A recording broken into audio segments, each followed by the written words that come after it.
The Chinese Path.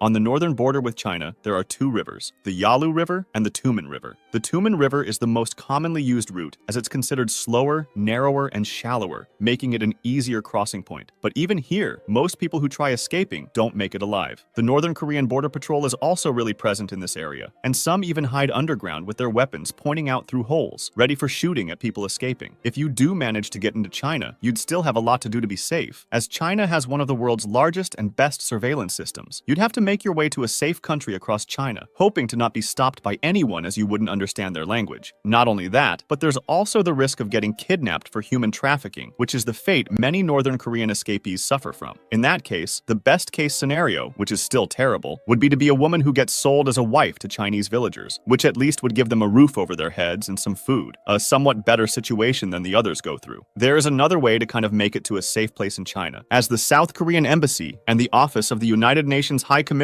for Refugees are in Beijing. Once you get in these places, you'd have immunity from the Chinese authorities, and they couldn't come in to arrest you. But the problem is that it's hard to get into them in the first place, as the Chinese police stay in that area to arrest any escapee before they enter the embassy. Furthermore, to get into South Korea, you'd have to get out of the embassy to go on a plane, making you once again susceptible to the Chinese authorities.